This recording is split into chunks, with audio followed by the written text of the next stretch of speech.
ጌታችን በቅድስት ድንግል ማርያም ምልጃና ጸሎት በቅዱሳኑ ተራዳይነት እያመና የተማጸን በእግዚአብሔር ስም እንዘምር።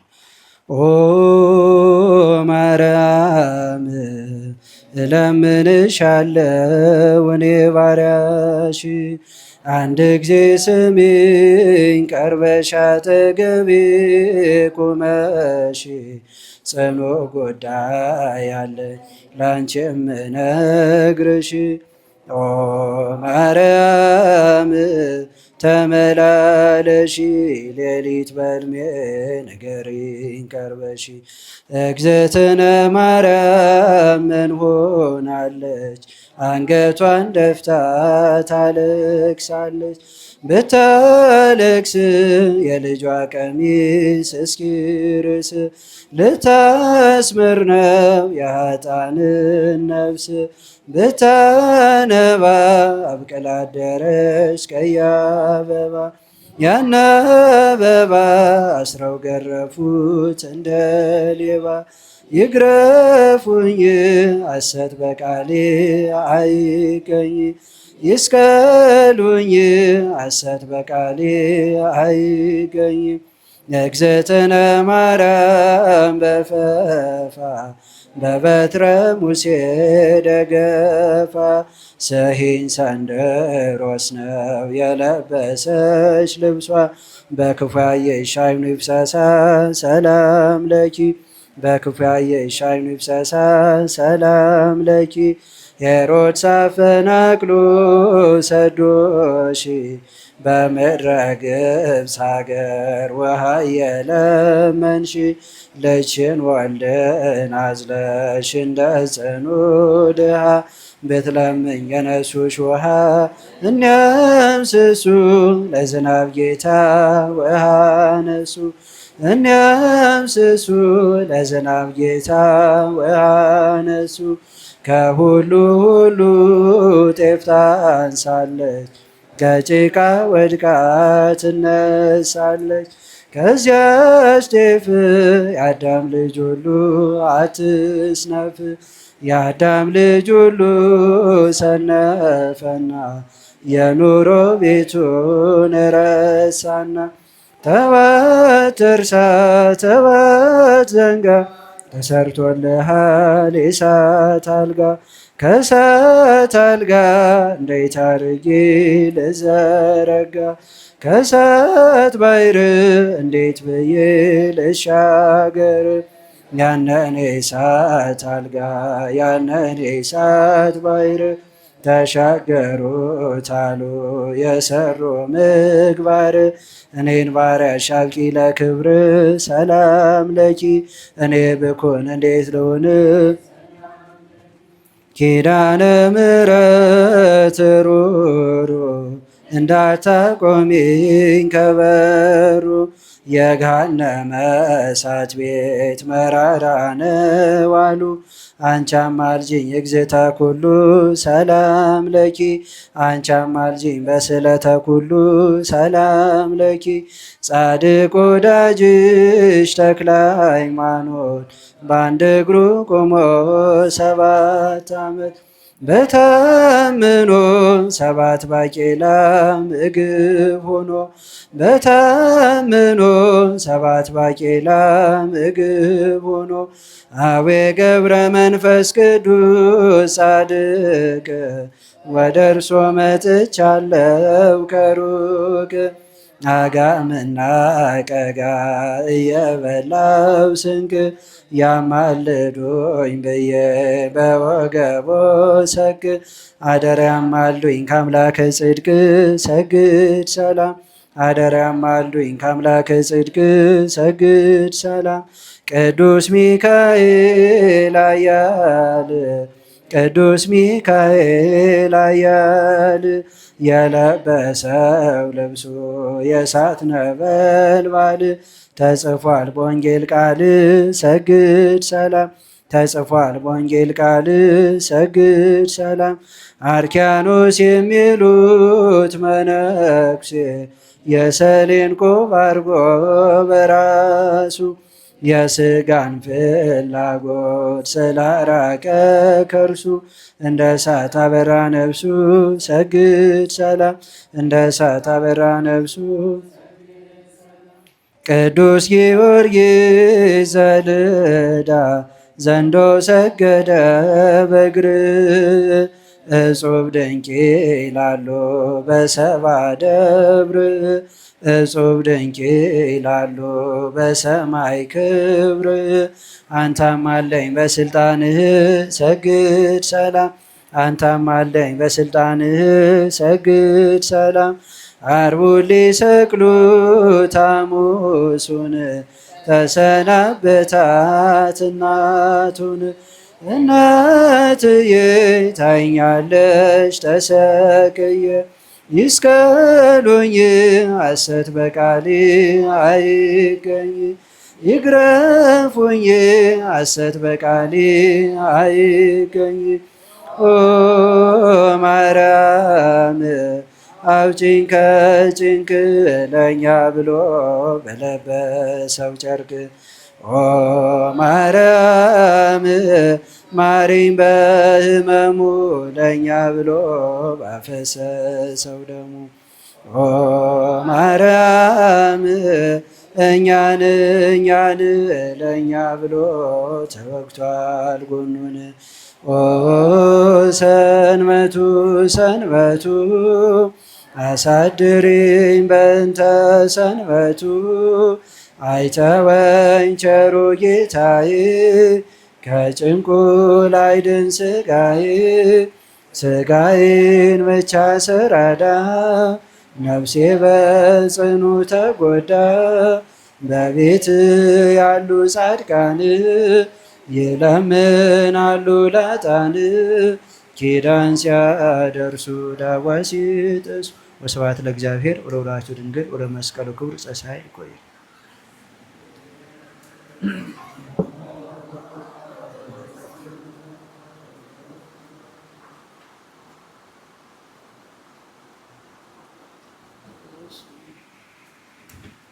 መዝሙሩን ላቀረበልን ለወንድማችን ቃለ ሕይወትን ቃለ በረከትን ያሰማልን።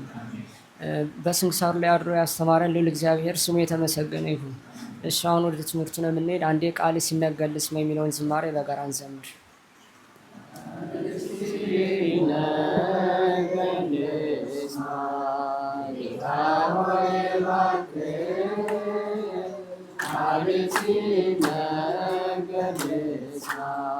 ጌታ ሆይ እባክህ ልቤን ክፈተው ልቤን ክፈተው የልጅያን ልብ እንደከፈተው ልቤን ክፈተው ልቤን ክፈተው የልጅያን ልብ እንደከፈተው አሜን። የልጅያን ልቡና የከፈተ ልዑል እግዚአብሔር አምላካችን አይነ ልቡናችን ብሩህ ያድርግልን።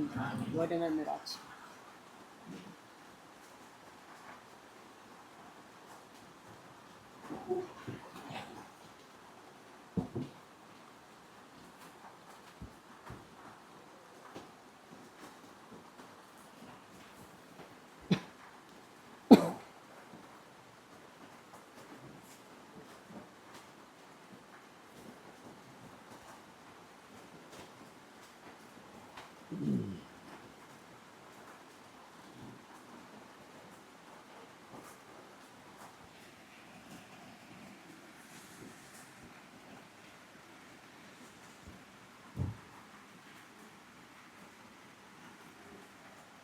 በስመ አብ ወወልድ ወመንፈስ ቅዱስ አሐዱ አምላክ። በስመ አብ ወወልድ ወመንፈስ ቅዱስ አሐዱ አምላክ። በስመ አብ ወወልድ ወመንፈስ ቅዱስ አሐዱ አምላክ አሜን። የአባቶቻችን አምላክ የቸርነት ባለቤት ቸሩ እግዚአብሔር ከዚህ ሰዓት ከዚህ ዕለት ያደረሰን ቅዱስ ስሙ የተመሰገነ ይሁን። እንዴት ዋላችሁ? ቸሩ መድኃኒታችን አምላካችን ኢየሱስ ክርስቶስ ለአምላክነቱ እንደሚገባ ቅዱስ ስሙ የተመሰገነ ይሁን። እመቤታችን ወላዲተ አምላክ ንጽሕት ቅድስት ድንግል ማርያም፣ ቅዱስ መስቀል፣ ቅድስት ቤተ ክርስቲያን፣ ያከበራቸው ቅዱሳን ሁሉ ስማቸው የተመሰገነ ይሁን፣ ተመሰገነ ይሁን። እንኳን አደረሳችሁ። ቸሮ አምላካችን ከቅዱሳን በረከት የእመቤታችን ጣዕሟን ፍቅሯን ያሳድርብን። ትንቢተ ኢሳይያስ ምዕራፍ 2 ቁጥር 2 እስከ 5 በኋላ ዘመን እንዲህ ይሆናል፣ የእግዚአብሔር ቤት በተራሮች ራስ ላይ ይታያል፣ ከኮረብቶችም በላይ ከፍ ከፍ ይላል። አሕዛብም ሁሉ ወደ እርሱ ይመጣሉ። ሕግ ከጽዮን የእግዚአብሔርም ቃል ከኢየሩሳሌም ይወጣልና። ብዙዎች አሕዛብ መጥተው ኑ ወደ እግዚአብሔር ተራራም ወደ ያዕቆብ አምላክ ቤት እንውጣ፣ እርሱም መንገዱን ያስተምረናል፣ በጎዳናውም እንሄዳለን ይላሉ። በአሕዛብም መካከል ይፈርዳል፣ ብዙ አሕዛብንም ይዘልፋቸዋል።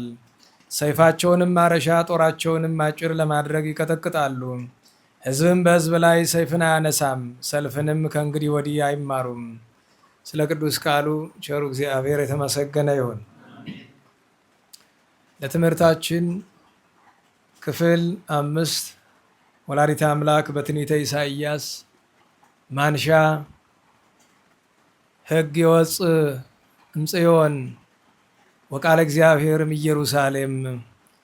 ከጽዮን ሕግ ይወጣል ከኢየሩሳሌምም የእግዚአብሔር ቃል ይገኛል፣ የእግዚአብሔር ቃል ይነገራል ብሎ ያለውን ቃል ለትምህርታችን ማንሻ እናደርጋለን። ቅዱስ ኢሳይያስ እግዚአብሔር ነቢይ፣ እግዚአብሔር ያደረበት ቅዱስ ሰው ስለ እመቤታችን ከተናገረባቸው አንቀጾች አንዱ ይሄኛው ነው። ኃይለ ቃሉ ልክ ትናንት እንደተማርነው በመጀመሪያ ለኢየሩሳሌም ለቤተ መቅደስ፣ ቀጥሎ ለቤተ ክርስቲያን፣ በፍጻሜው ለእመቤታችን ለድንግል ማርያም የሚተረጎም ኃይለ ቃል አለው። ሕግ ከጽዮን የእግዚአብሔር ቃልም ከኢየሩሳሌም ይወጣል ይላል። ምን ለማለት ነው?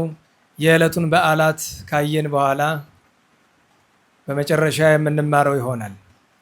እንግዲህ ዝናቡ ወቅቱ ነው። ለመደማመጥ ሊያስቸግር ይችል እንደሆነ አላውቅም። ምናልባት የሚከብዳቸው በውጭ ላሉት ይመስለኛል። ለእናንተ እኮ ይሰማል አይደል? መልካም። ያው በአንዳንድ ስፍራ ዝናብ የለም፣ በአንዳንድ ስፍራ ደግሞ በዝቷል። ያው እንደ ልብ ብላችሁ ከሆነ ባለፉት ጥቂት ወራት የተፈጥሮ አደጋ በየሀገሩ እየተከሰተ ነው ያለ። ሰሞኑን በህንድ እየሆነ ያለውን አይታችሁ ከሆነ የጎርፉ ክፋት የአውሮፕላን ጣቢያ አንዱ ስፍራ ላይ እንዲሆን እንደማሳያ የአውሮፕላን ጣቢያ ውስጥ ላይ ጎርፉ መጥቶ ሞልቶ አውሮፕላኖችን ውጧቸዋል። የአውሮፕላን ቁመት ከርቀት እንደምታዩት አውሮፕላን ተሳፍራችሁ የማታውቁ ካላችሁ ትንሽ ነገር እንዳይመስላችሁ። ወደ ላይ ከፍታው ከመኪና እጥፍ ነው። ወደ ላይ በጣም ትልቅ ነው። አውሮፕላኑን የዋጠ መኪና እንዴት ነው የሚያደርግ? ቤት ግራውንድ የሆነ ምድር የሆነ ቤት እንዴት ነው የሚያደርግ? ከዛ ደግሞ ትናንት ሰምታችሁ ይሆናል አይደለም? በኮሎምቢያ የመሬት መንቀጥቀጥ፣ ከዛ አስቀድሞ በቬንዙዌላ በየስፍራው የአደጋ ወሬ ይሰማል። አሜሪካን ውስጥ ያው እስካሁን ድረስ በአሜሪካና በምስራቅ አውሮፓ በግሪክ እሳት አለ፣ እሳት አደጋ ማለት ነው። እና እግዚአብሔር መድኃኔዓለም እንደ ኃጢአታችን አልከፈለንም፣ ግን ደግሞ አልመለስ ስንል እንዲያ ነውና መቼስ ምሕረቱን ገጸ ምሕረቱን ይላክልን። ዛሬ ብዙ በዓላት ናቸው፣ ዓመታዊ በዓላቸው የተከበረላቸው። በተለይ ኢትዮጵያውያን ጻድቃን ያው ገዳማቸው ኤርትራ ውስጥ ያለ አቡነ ፊልጶስ ዘደብረ ቢዘንን ኤርትራዊም ኢትዮጵያዊም ቢባሉ አያስጨንቅም፣ ሁሉንም ስለሆኑ እሳቸው አንዱ ናቸው። ሁለተኛው አቡነ አሮን መንከራዊ ናቸው። ሌላኛው ሐራዊ ቅዱስ ዮሐንስ ነው። ሌላኛው ደግሞ አባታችን አባ አብርሃም ትናንት በስንክሳር ስሙን የሰማችሁት ነው። ሌላኛዋ የእሱ እህት በተቀደሰ ንስሐዋ የተመሰገነችው ቅድስት ማርያም ናት። ሌላኛዋ በንስሐ የምትታወቀው ቅድስት አውዶክስያ ናት። ቅድስት አውዶክስያ እጅግ የከፋ ተግባር የነበራት ኃጢአት ብቻ ሳይሆን በክህደት በጣዖት አምልኮ ውስጥ የነበረች በዚያ ላይ በአመንዝራነት እድሜዋን የፈጀች ሴት ነበረች። እግዚአብሔር በአንድ ቅዱስ ሰው አድሮ ግርማኖስ በሚባል አንድ መናኛ ድሮ የመከራትን ምክር ሰምታ ንስሐ ገብታ መንና ከብቃት ማዕረግ ደርሳለች። ኋላ ግን ቀድሞ በአመንዝራነት ሕይወት እያለው በእኔ ምክንያት ብዙ ሰው ተጎድቷልና ዘእንበለ ደም እየነጽህ ደም ነውና ሰማዕትነት መቀበል ሽታ እንደ አባ ሙሴ ጸልይ፣ እሷም እግዚአብሔር ፈቅዶላት ሰማዕትነት ተቀብላለች። ዛሬ ልደቷ ነው። የቅድስት አውዶክስያ ዓመታዊ የእረፍት በዓሏ መጋቢት 5 ቀን ነው ከአቡነ ገብረ መንፈስ ቅዱስ ጋር። ቅድስት ማርያም በአባ አብርሃም ሕይወት ውስጥ የምትገኝ ናት። አባታችን አባ አብርሃም በዘመኑ ወላጆቹ አርፈው የነበረውን ንብረት ለድሃ አካፍሎ ትንሽ እህቱ ነበረችና ገና የ5 ዓመቷ ይዟት መጥቶ ስርዓት እያስተማረ አሳድጎ በገዳም በምናኔ እንድትኖር አደረጋት። ነገር ግን አንዱ አጥር ሲጣስ ሁሉም አጥር መጣሱ አይቀርምና ማየት የሌለባትን ነገር ስላየች አንድ መነኩሴ ጋር አጓጉል ስለተቀራረበች ከዚያ መነኩሴ ጋር ቆባቸውን ጥለው ከተማ ገብቶ በአመንዝራነት የሚኖር ሆናል። ምክንያቱም መነኩሴው ቆቡን ጥሎ ማግባት አይችልም። በነገራችሁ ላይ በአንድ ሚስት ልወሰንም ማለት አይችልም። ልናወላችሁ ምንኩስናን ብቸኛ መንገዱ ወይ ገድል ነው ወይ ሞት ነው። ሌላ መንገድ የለው። አንድ መነኩሴ ቆቡን ጥሎ ሚስት አግብቶ ወይ ሴቲቱ ቆብ ጥላ ባል አግብታ መኖር አይችሉም። በየቀኑ አብረው መኖራቸው እንደ አመንዝራነት ነው የሚቆጠርባቸው። አይችሉም። ይህን ማወቅ አለባቸው። እንኳን እንደዚህ ያላደርጉ ለአንድ ጊዜ በዝሙት የወደቀ መነኩሴ ቅጣቱ ንስሐው የእድሜ ልክ ነው፣ ወሰን የለው። ለምንድን ነው ብትሉ፣ አንደኛ ያን ያክል ክቡር ነገር ስላረከሰ፣ ሁለተኛ ነገር ወደ ምንኩስና ማንም ከቶ ተገዶ ስላልገባ። ነናዋላችሁ በዚህ ዘመን ብዙ ሰው ትሰማላችሁ አይደለም? ጋብቻም ይከብደኛል፣ ምንኩስናም ይከብደኛል የሚሉ ሰዎች አሉ። ምን ትሆኝ ታዲያ? መሞትም አልፈልግም መኖርም አልፈልግም እንደማለት እኮ ነው። ደግሞ አንዱ ምን አለ? ከአባ እንጦንስ በፊት ምንኩስና ስላልነበረ ሳያገቡ ዝም ብሎ መኖር እንደሚቻል ይሄ ማሳያ ነው አለ። ልብ በሉ እንግዲህ። እንዴት ዋላችሁ? ምንኩስናን የጀመረው አባ እንጦንስ ነው እንዴ? ጌታችን ኢየሱስ ክርስቶስ ነው የጀመረው። ደህና ዋላችሁ? ጌታችን ጋብቻን ቀደሰ አይደለም? ጋብቻን ቀድሷል። በተግባር ግን ያሳየን ኑሮ ጋብቻ ነው ወይስ ምንኩስናን ነው? ምንኩስናን ነው። መገለጫው ምንድን ነው አለ። በነገራችሁ ላይ አንድ ሰው በድንግልና ብሎ ከተማ መቀመጥ አይችልም። እንደዛ የሚባል ነገር የለም፣ ልዩ ትእዛዝ ከሌለው በቀር ከእግዚአብሔር። ምክንያቱም ጌታችን ሲያስተምር ውሎ ከተማ አድሮ ያውቃል። የት ነበር የሚያድር? ደብረ ዘይት ስር ባለች ኤሊዮን በምትባል ዋሻ ውስጥ ነው ስርዓተ መነኮሳትን ያስተማረ። ይህን ማወቅ አለባቸው። እና እንደዚያ ሆነው ኖሩ። አባታችን አባ አብርሃም እንደዚህ መደረጉን አላወቀም። እሱ በበዓቱ እየጸለየ ነው እና ህልም ያያል። በህልሙ ከይሲ ወይም ዘንዶ መጥቶ አንዲትን ርግብ ሲውጣት ያያል። ትንሽ ቆይቶ ተፋት። ሲነጋ ደነገጠ። ሂዶ ቢፈልጋት አጣት። ኋላ ምን አለ? ጌታዬ ይህንን ህልም ያሳየኝ እንደምትድን ተስፋ ሲሰጠኝ ነው ብሎ ለምን ሲተፋት አይቷል። ሄደ። ልብሱን ቀይሮ የወታደር አለቃ መስሎ ለዝሙት የሚፈልጋትን ሰው መስሎ ገብቶ ማርኮ ይዟት መጣ። የሚያስደንቀው ነገር ንስሐዋ ነው አይደል? የሚገርመው ነገር በመጨረሻ ህይወቷ እንደ ሌሎች ቅዱሳን ተአምራት የማድረግ ፍላጎት አልነበራትም።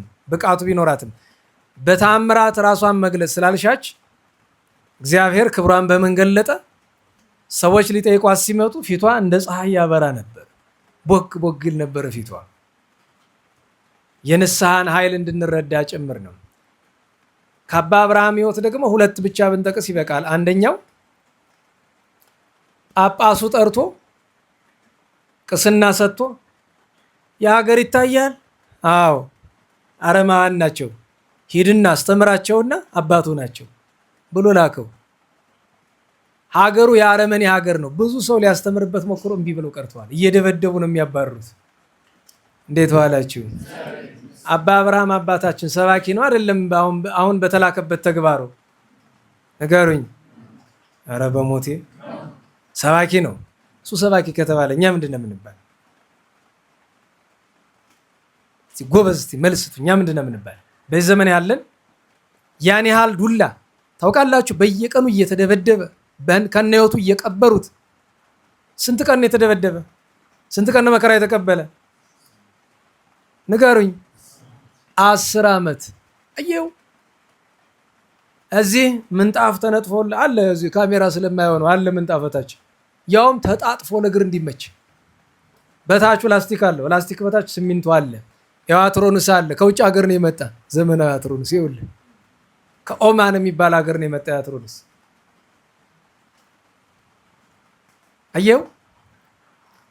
ቅዱስ አባታችን አባ አብርሃም ሰባኪ ከተባለ እኔና በዚህ ዘመን ያለን የመድረክ ሰዎች ስማችን ምንድን ነው? ልንገራችሁ እውነቱን ስም እስቲ ገምቱ እናንተ። እኔ የምለው ልትሉ ነው ትላላችሁ? አትሉ? በሉ እንጂ ትላላችሁ።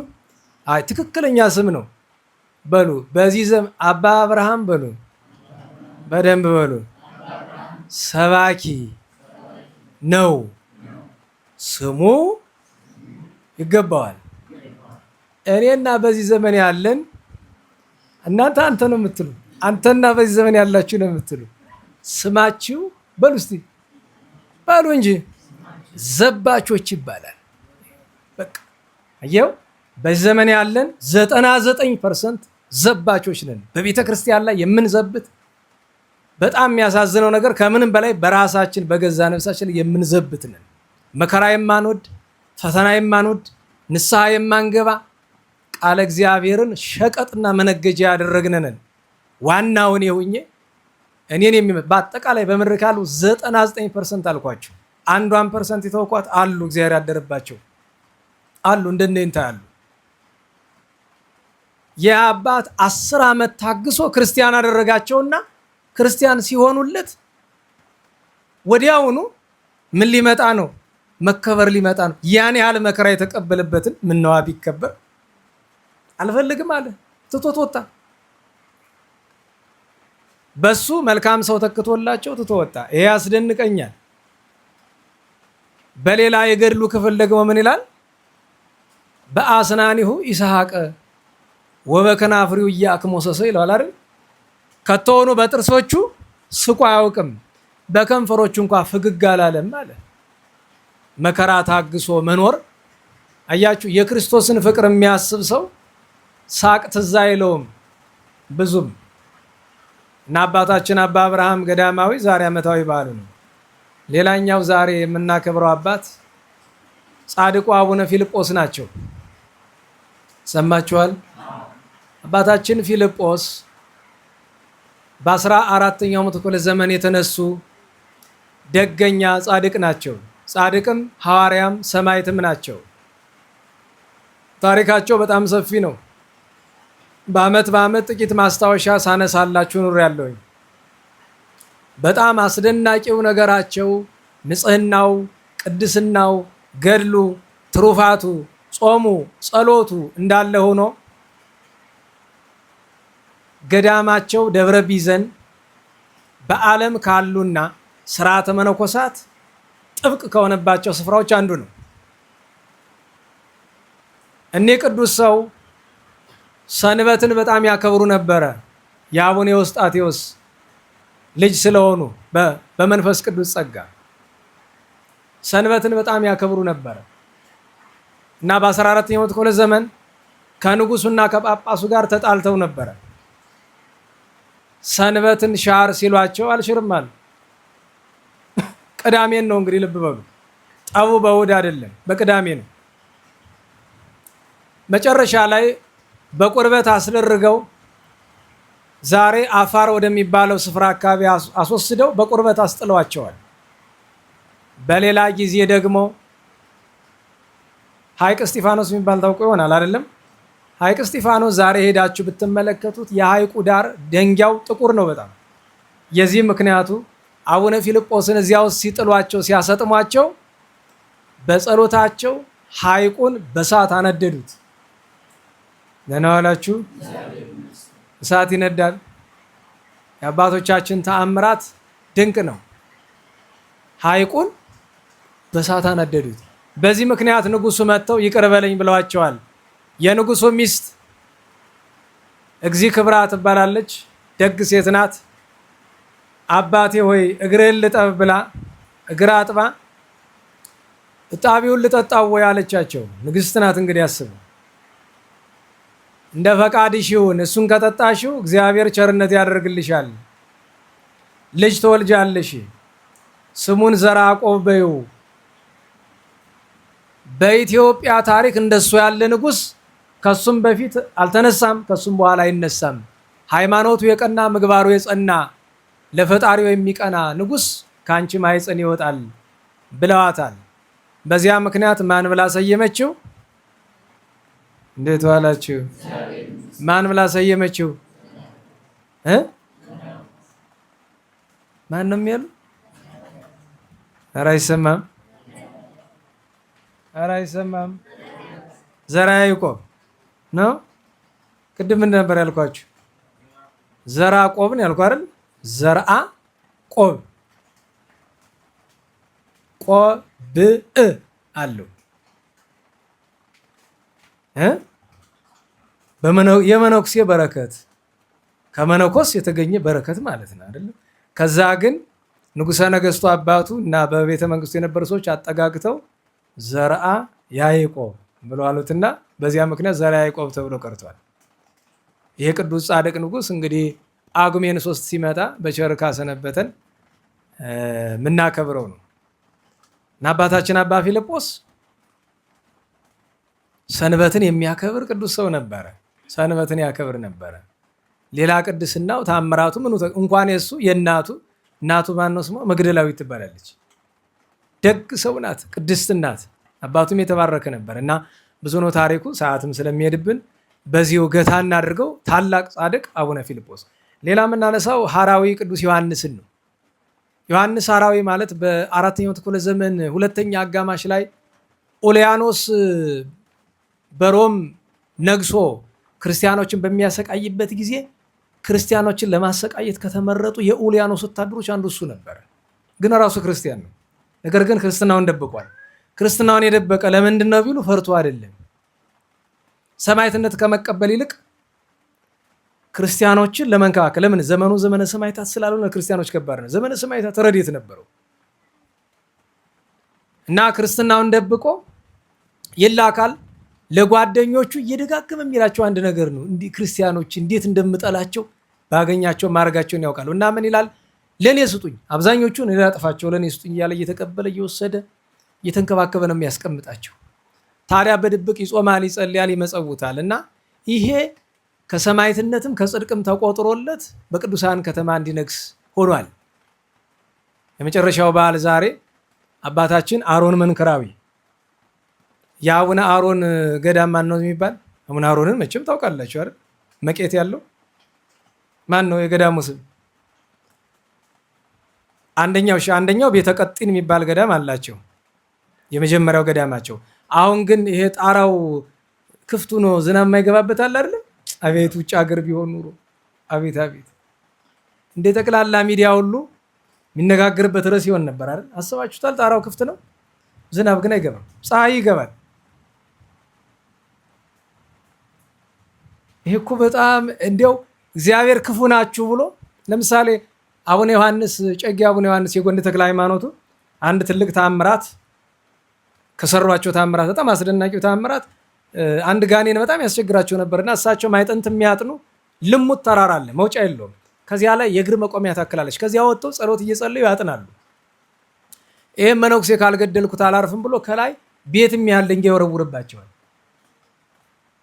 እና አንድ ስንዝር ሲቀረው ቀና ብሎ ያዩታል። ድንጋዩን እዛው ላይ ቆሞ ቀረ። በነገራቸው ላይ ወደ ጀርባ ያዘው የሚለው ወደፊትም ወደ አራት አቅጣጫ ምንም የያዘው ነገር የለም። ምን ሆናቸው? ጥላ ሆናቸው። ሰይጣኑን ሆኖ እንጂ ሰው ቢሆን ይመረቅ ነበር። ኋላ የሚገርማችሁ እሳቸው ያረፉ በ1611 ነው፣ በ500 ዓመታቸው። እኛ ለመጀመሪያ ጊዜ እኔ ጎንደር ተክለ ሃይማኖት ሄድኩ በ93 ዓመተ ምህረት ነው፣ ከ26 ዓመት በፊት። የሚገርማችሁ እኛ የሄድን ዓመት ወደቀ። ደግሞ እኛ ጋር እንዳታያይዙት ልጆች ነን። ስንት ዓመት ማለት ነው? 17፣ 18፣ 19፣ 300 ወደ 380 ዓመት ያክል ምንም ነገር ሳይዘው ቤት የሚያህል ደንጊያ አየር ላይ ዝም ብሎ ተንሳፎ የቆመ ደንጊያ ያስቡት፣ ወደቀ። በጣም በጣም ነው ደጎቹ ያዘኑ። ለምን ቢባል በቃ ክፉ ዘመን ክፉ ትውልድ እንደሆነ መገለጫው ይሄ ነው። የአቡነ አሮን ግን እስካሁን ድረስ ቃል ኪዳኑ አልታጠፈም። የአቡነ አብየ ጊዜም የጎንደር ከተማው እስካሁን ድረስ ቃል ኪዳናቸው አልታጠፈም። ይገርመኛል። እና አቡነ አሮን መንክራዊ ስማቸው ራሱ የማዕረግ ስማቸው ማን ነው? መንክራዊ። አሮን መንክራዊ፣ አሮን ዘመቄት ወይም አሮን ዘደብረ ፋራን ይባላሉ። ገዳማቸውን ይባላል ደብረ ፋራን። ብዙ ጊዜ ግን የሚታወቅ በደብረ ፋራን ሳይሆን ማን ነው? ደብረ ዳሪት ተብሎ ነው። ዳሪት የሚባል አማርኛ ታውቃላችሁ? አታውቁም። ግዕዝ ታውቃላችሁ? አታውቁም። ስለሌለ ማለት ነው። ነገሩ ዳሪት አይደለም፣ የጨዋ አማርኛው ነው፣ ዳሃሪት ነው። ደብረ ዳሃሪት ነው ነገሩ። የኋለኛይቱ መጀመሪያ ቤተ ቀጥኔን ስለሆነ የሰራ ደብረ ዳሃሪት፣ ኋላ ሀገሬው ሰው ቀስ ብሎ አጠቃቅቶ ደብረ ዳሪት አለው። አሮን መንክራዊ የአቡነ በጸሎተ ሚካኤል የቆብ ልጅ ነው። አቡነ አሮን መንክራዊ የሚያስገርመው ነገር ዲያቆናት፣ ለእኔም ለእናንተም ተግሳጽ ነው። ፍም አፍም ተብሎ ቤተ እግዚአብሔር ሄደ። ፍም እያፈመ ትልቅ ፍንጣሪ ፍንጥር ብሎ እጁ ላይ አረፈ። እንግዲህ ፍንጣሪ ሲባላችሁ ጠብ ብላ በራሷ የምትጠፋው አለች አይደለም? ትልቅ ፍንጣሪ አለ አይደለም? በደንብ ከአጽቅ ትንሽ አነስ የሚል አረፈበትና ቆዳውን አነሳው። በጣም ስላቃጠለው እድሜውም ልጅ ስለሆነ በጣም አለቀሰ። እና ጌታዬ ኢየሱስ ክርስቶስ ወይ እያገለገልኩ ምን ነው ለእሳት አሳልፈ ሰጠኸኝ ብሎ አለ። በኋላ ግን ጌታዬ ለካ ይህንን ለእኔ ጥቅም ነው ያደረግከው። ምድራዊ እሳት እንዲህ ካንገበገበኝ የሰማዩ እንዴት ሊሆን ነው? ያውም ከምድራዊ እሳት እኮ ጠብታዋ ናት፣ ዋናው እሳት አይደለም የምድሩ። ከዛሬ ጀምሮ በዚህ ከተማ አልኖርም ብሎ ቦታውን ለቆ ደብረ ጎል ሄደ። ከማን? ከአቡነ በጸሎተ ሚካኤል ድንግል ታላቁ ገዳማዊ ሰማዕት ሄደ። እዚያ መነኮሰ። ብዙ ገድል አደረገ። አሮን መንክራዊ የሚያሰኘው ብዙ ታምራት አድርጓል። ከነዚያ መካከል አንደኛው ፀሐይን ያቆማት እሱ ነው። በመቄት ሲመጣ ተመልሶ ከመከራ ግፍ ተቀብሎ ቆይቶ ሲመጣ የሚገርማችሁ ስለ ሃይማኖት ስለ ቀናቸው ሃይማኖት መከራ ሊቀበል በንጉሱ አደባባይ በሄደበት ጊዜ ተገርፏል፣ ተገፏል። ልብሱን አስወልቀው በአደባባይ ከሴት መነኮሳያት ጋር አዙረውታል። ያላደረጉት ነገር የላቸውም። የሚገርመው ነገር መጨረሻ ወደ ስደት እሱን የላኩበት ስፍራ 700 ደቀ መዛሙርቱን ይዞ ሄዶ 500 እዛው ሞተው ነው የቀሩ። 200 ይዞ የተመለሰ እና ንጉሱ እንታረቅ ይቅር በለኝ አጥፍቻለሁ ብሎ ሲጠራው እንዳደረገ ታውቃላችሁ? 500 መቋሚያ የመነኮሳት የሚይዙት በትር አለ አይደለም? እሱን አመጦ ከንጉሱ ቤት አፈሰሰው። ምንድነው አባለው? የ500 መነኮሳት በትር ነው። እነሱ አፈር በልቷቸዋል። ይኸው በትራቸው። ታዲያ እዛ ሂዶ ውሃ ያፈለቀበት ቀን አለ። ከሁሉ በላይ የሚያስገርመው አዋሽ ወንዝን ተሻግሮ ነበር የሄደ። ሲሄድ ደንጊያ ሸርተት ያደርገውና ዳዊቱ ብራናዋ ከነማሂደሯ ሹልክ ብላ ትወድቅና አዋሽ ውስጥ ትገባለች። እንግዲህ አዋሽ ወንዝ ነው አይደል? የሚሄድ ነው። ይዟት ሄደ ብለው ትተዋት ይሄዳሉ። 7 ዓመት ስቃይ ቆይቶ 500 ደቀ መዛሙርቱ አልቀውበት ተመልሶ ሲመጣ አባ ፊልሞን የሚባል ደቀ መዝሙር አለ። ፊልሞን አምጣ እሱን መቋሚያ ዳዊቴን ላወጣ ነኝ ሲል ኧረ ሳቅ። እዚያ እንግዲህ መነኮሳት የቀሩት ደግሞ አባታችን ዛሬ አረጀህ መሰለኝ። ምንድነው ደግሞ 7 ዓመት በኋላ ወንዝ የወሰደው? ምኑን? በእግዚአብሔር አታምኑም? ዳዊቴን አይነካም ይሄ ወንዝ። ከዛ መቋሚያዋን በላይኛዋ ስድድ አድርጎ ሰብ ሲያደርግ ምኗን ያዛት? ማንገቻዋን ወጣች። እርግፍ አድርጎ የትቻት ዳዊቴ ቀለሟ ሳትለቅ ብሏቸው እግዚአብሔርን እያመሰገኑ ተመልሰዋል። ፀሐይን አቁሟል። ብዙ ድንቅ ታምራት አድርጓል። ከሁሉም የሚያስገርመው 7 ዓመት ተሰቃይቶ ድንቅ ታምራት አድርጎ 500 ደቀ መዛሙርቱ አልቀው ተመልሶ ወደ ገዳሙ ወደዚህ አሁን ወደምናውቀው ገዳም ሲመለስ፣ ምክንያቱም መጀመሪያ ታስረው ሲወጡ እያበሰሉ ነበረ። ወጥ እያበሰሉ ነበር። ቅጠል ደግሞ እየከተፉ ነበር እና ቅጠሉ ሳይጠወልግ ወጡ እየተንተከተከ ደርሰዋል በ7 ዓመቱ።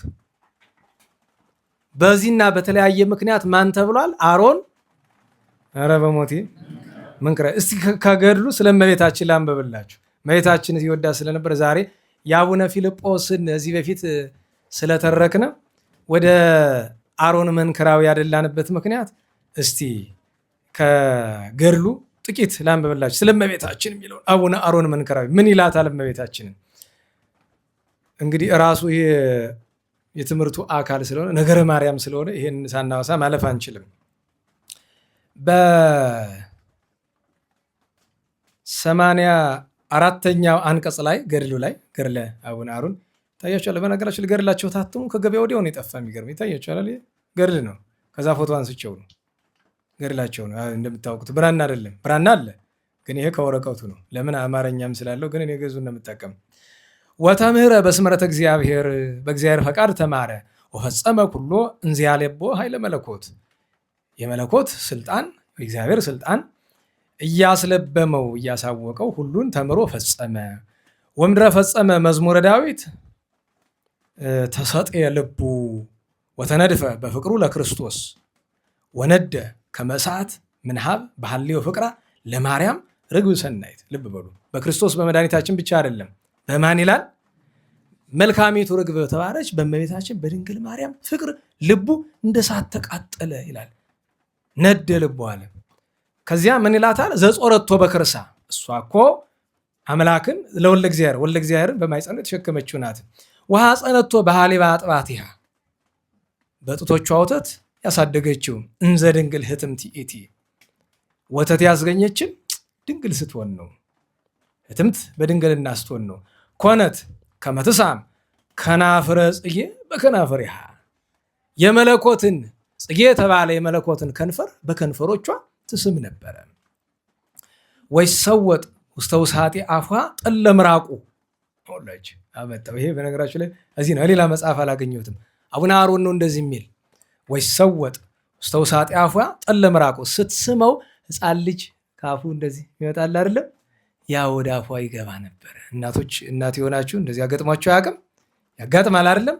እንደዚያ ወስትንፋሰ ጉሬሁ ጊዜ ትስሞ ለህፃን ፍሱህ የተወደደ ደስ የተሰኘ አምላካችን ህፃኑን ስትስመው መዓዛ እስትንፋሱ ወደ አፍንጫዋ ይገባል። ከአንደበቱ የሚፈሰው ነገር ወደ አፏ ወደ ከንፈሯ ይገባ ነበረ እና ወትህውጥ እንዘ ትብል ምን ትጣይሙ ለምራቀ ወልድየ የልጄ ካፉ የሚወጣው ምራቅ ያ ምራቅ በኋላ አይነ ስውር ሲያበራት አስታውሱም ዘውሩ ተወልደን ምን ይጥም የልጄ ምራቅ አስራ በሶከሩኑ ጸቃዋ አማአሩኑ ዲህ ስኳር የማር ወለላ ነው ወይ ወሚም ሐሊበ እወልት ከጊደር ከላም የተገኘ ወተት ነው ወይ ምን ተይጼኑ መዓዛ እስትንፋሱ ለወልድየ እመቤታችን እኮ የምትለው ነው አባ አሮን የሚነግረን። የልጄ የእስትንፋሱ መዓዛ ምን ያስደስት ምን ይጣፍጥ። ኮለ ገዳምኑ ወሚም አልባስጥሮስ ኮል ምንድን ነው? ኧረ ተው ግዕዝ የተማራችሁ በነገራችሁ ላይ የእንኮይ መዓዛ ከተማ ስለምንኖር ብዙዎቻችን አናውቅም አይደል? አዎ ኮለ ገዳምኑ ወሚም አልባስጥሮስ የሽቱ ልብስ አይደል? አልባስጥሮስ የሽቶ ስም ነው። ማየ ልብንኑ ስሂንኑ ናርዶስኑ እንግዲህ የሽቱን ነገር ሁሉ ትጠቅሳለች። ወሚም መሰሊሆት ወቀናአት ወሚ ይሴኒ ወይልሂ እምሶራ የገጹ ፀሐይኑ ዘሐዚራን ወሚመ ኤራ በዕለተ ገሃሁ ምሉ። ይህ ሁሉ በአድናቆት እመቤታችን የተናገረችው። ቀጥሎ ምሕረተ ሐቅፎ በእደ ውሃ ደስ እያሰኛት አንድ ጊዜ በእጇ ታቅፈዋለች እመቤታችን። ወምረ ትቀውም ታቀውሞ ዲበ አቆያጽሃ ቆይጽ ምንድን ነው? በሁለት እግሮቿ በጉልበቶቿ ላይ ጉልበቱ ላይ ተርጉመው እዚያ የምታስቀምጠው ጊዜ አለ። በነገራችሁ ላይ ብዙ ጊዜ እናስበውም አይደለም? እናቱን ያደረገችው ነገር አስቡት። እናት ለልጇ የምታደርገውን ነገር እመቤታችን ስታደርግ ነው የሚያሳየን። ለአምላክ ምሕረት አጠብኦ አንዳንድ ጊዜ ታጠበዋለች። ወተሐቅፎ በአልባሲያ በልብሷ ጠቅላ የምትይዝበት ጊዜ አለ። ወተሐጽኖ እንዲህ አድርጋ ታሳድገው ነበር። ወምረት ሐዝሎ ዲበ ዘባና በጀርባ የምታዝልበት ጊዜ አለ። ወታነብሮ ደግሞ የምታስቀምጥበት ጊዜ አለ። ወምዝ ታስተላሃዮ ልጄ ናላጫውት እስቲ ብላ የምታጫውተው ጊዜ አለ። አስተያየታችኋል? እግዚአብሔር በአምሳለ ሕፃን በቤታችን አዎ በከመ ያስተላሃያ አንስት ወልድወን እና ሴቶች እናቶች ልጆቻቸውን አያጫውቱም። ያልወለደ ሴት እዚህ ተጠራቅሞ ምንም አይመልስ። እስቲ ወላዱ ተናገሩ። መውለድ አይቀር ነገ ተወልዶ ይሆናል። እግዚአብሔር አደላችሁ። እንዴት ዋላችሁ? አዎ ወትብል እንዲህ ትለዋለች ያለ ፍስሐዬ አንተ ደስታዬ አንተ ነህ፣ ወሞገስዬ ክብሬ አንተ ነህ። መኑ ይእቲ ዘከማዬ እሙሉ ደሰብ የአንተ እናት ነኝና ከልጆ ሰው ልጆች ሁሉ እንደኔ ማን አለ እድለኛ ነው። እሙሉ ደሰብ ዘወለደት ወልደ እንበለ በድማሬ ብእሲ ከሴት ሳትደመር የወለደች ማን አለች? ወድንግልና ህቱም በታተመ ድንግልና ወእቁብ በመንሰጉ በስልጣኑ ማኅተመ ድንግልና ተጠብቆ ዘይተርወ በወሊድ ስትወልድም ድንግልና ያልተለወጠ ወይረሳ በደም ጊዜ ሐሪስ ሴት ስትወልድ ደም ይፈሳት የለም ደመርስ ይባላል አለ። ደመርስ ያላገኛ ሴት ማናት? ይህ ሁሉ የተደረገልኝ ባንተ አይደል ነው። ራሷን እያመሰገነች እንዳይመስላችሁ የተደረገላትን ነገር እያደነቀች ልጇን እያመሰገነች ወሃሊብሰ ዘይፈለፍል ለሕፃን ማጥባተ ድንግል ወለት ሄወኒ ወልድየ እስመ ሕያው አንተ ለዘላለም ሕያው ነህና ለዘላለም ኑርልኝ። ለምን ድንግል ስሆን ከጡቶችም ወተት እንዲገኝ አድርጋልና። ዋነ ይሄው በእንቲአከ ወበእንቲአየ ይሄው ዓለም እኔም በአንተ ምክንያት ለዘላለም ሕያውኝ ልኑር፣ በእኔ ምክንያት ደግሞ ዓለም ይዳን ለዘላለም ይኑር። ዓለም ማለት የሰው ልጅ ነው እንጂ የዛፉን እንጨቱን አይደለም። እና ያስተበቋ ሕፃን ከመታጥቦ እንዲህ ብላ ስትናገረው ሕፃኑ ኧረ አጥቢኝ ይላታል፣ እንድታጠበው ይለምናታል። በከልሆ እንዘ ይትሌተት ከመ ሕፃናት በልሳነ ፍጥረታት ልክ እንደ ሕፃን እየተኮላተፈ እመቤታችንን አጥቢኝ ይላት ይለምናት ነበረ። ወትቤሎ እሞ እናቱ እንዲህ ትለዋለች፣ ጥቡ አቡ አቡ ምን ማለት ነው? አቡ አቡ ምን አላችሁ? ለልጆች እናት ብዙ አይነት ስም ያወጣሉ አይደለም? እስቲ የምታውቁት ንገሩኝ። ሕፃን የሚጠሩበት የተለያየ ስም አለ። ዝም ብሎ ለጊዜው ቀጥታ ሲያው ትርጉም የሚሰጥ የማይመስል ነገር። ለዚያ ነው ጥቡ አቡ አቡ ወሶቤ ርኢዮን ለአንስት ከመ ያፈቅራ ውሉዶን ወሕፃናትኒ ከመ ያፈቅራ እማቲሆሙ ይቤ አሮን በልቡ ከመዝ ውእቱ ፍቅሩ ለክርስቶስ ምስለ ወላዲቱ ድንግል። እናት ልጇን ልጅ ደግሞ እናቱን እንደሚወድ አስቦ የእናትና የልጅ ፍቅር እንዲህ ነውን ብሎ አባታችን አሮን ከልቡ ያደንቃል። ወበእንተዝ ተመስወ ልቡ ወነደ ይላል። ልቡ ቀለጠ ወነደ ከመላሃይበ እቶን በፍቅረ በግኡ ወልደ አምላክ ክርስቶስ ነው አይደለም? በክርስቶስ ፍቅር እንዲህ ሆነ። ወረሰየ ከናፍሪሁ ወአፉ ነዋየ መዝሙር ለእግዚአብሔር አንደበቱን ከንፈሮቹን በገና መሰንቆ የምስጋና መሳሪያ ለእግዚአብሔር አደረገ። ወአጥረ ልማደ ሂሩት በመዝሙረ ዳዊት የዳዊትን መዝሙር በመድገም የልም አደረገ። 7 ጊዜ በመዓልት 7 ጊዜ በሌሊት ለለሰዓቱ ይነቀዋ አይዛኒሁ አለ። እንግዲህ በቀን 7 በሌሊት 7 ጊዜ መዝሙረ ዳዊት ይደግም ነበር። እንዲህ ያለ ነገር ስለመቤታችን ሲገኝ ማንሳት ጥሩ ነው ብዬ ነው። እንዴት ዋላችሁ? የመንክራዊ አሮን፣ የአቡነ ፊልጶስ፣ የቅዱስ ዮሐንስ ሐራዊ፣ የአባ አብርሃም፣ የቅድስት አውዶክስ፣ የቅድስት ማርያም የቅዱሳን ሁሉ በረከት ይደርብን።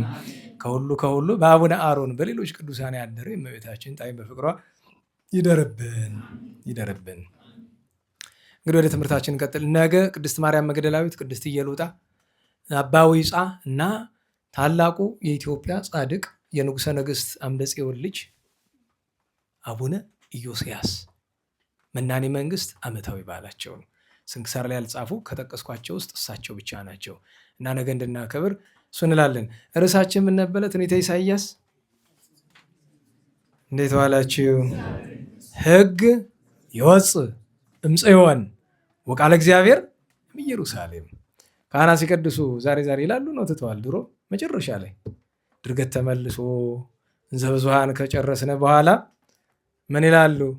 ባርክ ምስራቀ ወምዕራበ ሰሜነ ወደቡበ ሌበ ወባይረ መሳ ወአዝየበ ታቦተ አብ ወታቦተ ወልድ ወታቦተ መንፈስ ቅዱስ ታቦተ ሚካኤል ወገብርኤል ብለው ከዚያ የደብሩን ታቦት የኛ ደብረ ከሆነ ታቦተ ኪዳነ ምሕረት ወታቦተ መርቆሪዎስ ወታቦተ አቡነ አብይ እግዚ ይሉና እመሃክሙ ሕግ ይወፅእ እምጽዮን ወቃለ እግዚአብሔር እምኢየሩሳሌም ይልና ከዚያ በኋላ ምርቃት ነገር ያመጣሉ። አይደለም ምንድን ነው የሚሉ? ታገሱ ተመለሱን አታስታውሱም? አረ ዲያቆናት በየቀኑ እየቀደሳችሁ አታዳምጡም ማለት ነው ይላሉ እኮ። እኔ ዛሬ ቀርቶ ካልሆነ በቀር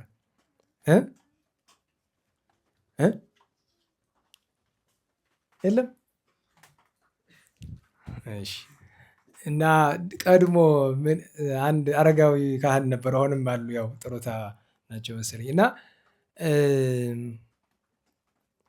እንደዚህ የሚሉ መናፍቃንን አይምሮ ልቦ ይመጹትልን ይላሉ። የማይሆን ነገር የሚናገሩት መናፍቃንን አይምሮ ልቦ ይመጹትልን፣ ታገሱ ተመለሱ ይበልልን።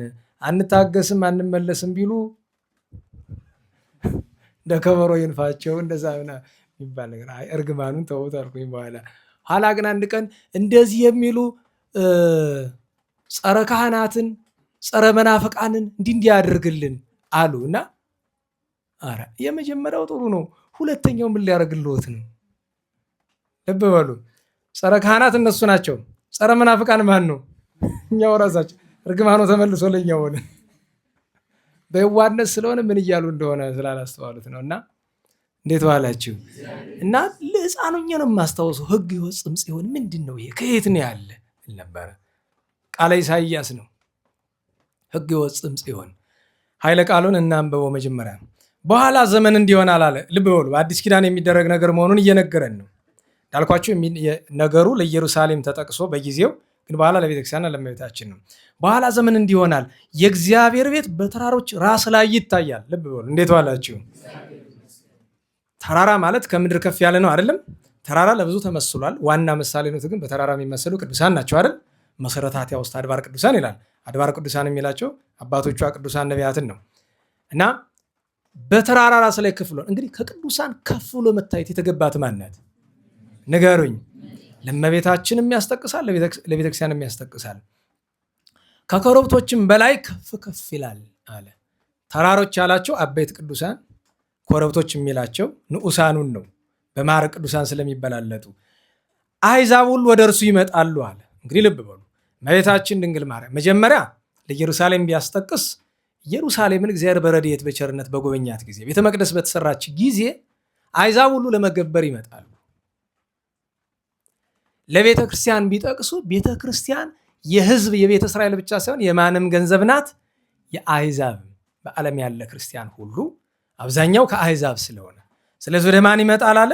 ወደ እርሱ ይመጣሉ በእምነት። ኋላ ቁጥር 3 ላይ ሲደርስ ሕግ ከጽዮን አለ። አሁን ኢየሩሳሌም የሚለውን ትናንት ትርጉም ስለተመለከትን ኢየሩሳሌም ማለት ሀገረ ሰላም ነው አይደለም? እሱን ስላየን ጽዮን የሚለውን እንመልከት። ጽዮን ማናት ከተባለ የዳዊት ከተማ ናት። ለናላችሁ ከኢየሩሳሌም ውስጥ ያለች አንድ ክፍል ናት። እሷ ራሷ ይችላል። ነገር ግን ራሷ ሙሉ ኢየሩሳሌም ጽዮን ትባላለች። ቤተክርስቲያንም ጽዮን ትባላለች። እመቤታችንም ጽዮን ትባላለች። ኢየሩሳሌም ጽዮን ምን ማለት ነው ከተባለ አምባ፣ መጸጊያ፣ ጸወን፣ መጠጊያ፣ መጠለያ። አባቶቻችን ምን ይላሉ? በመከራ ጊዜ መጠለያ ጓዳ፣ ማምለጫ ቀዳዳ የሚሆን ዋስ ያስፈልጋል። ኢየሩሳሌም የሕዝቅያስን ታሪክ ትናንት ስናይ በኢየሩሳሌም የነበሩ ሰዎች በኢየሩሳሌም ስለነበሩ በዚያች ቅድስት ከተማ እግዚአብሔር ሰናክሬምን ሳያስገባ በውጭ አጥፍቶታል አይደለም?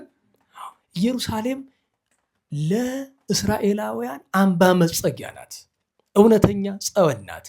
ጽዮን ተራራዋን ካየነ ደግሞ የዳዊት አምባ ናት፣ የዳዊት መጠጊያ ናት።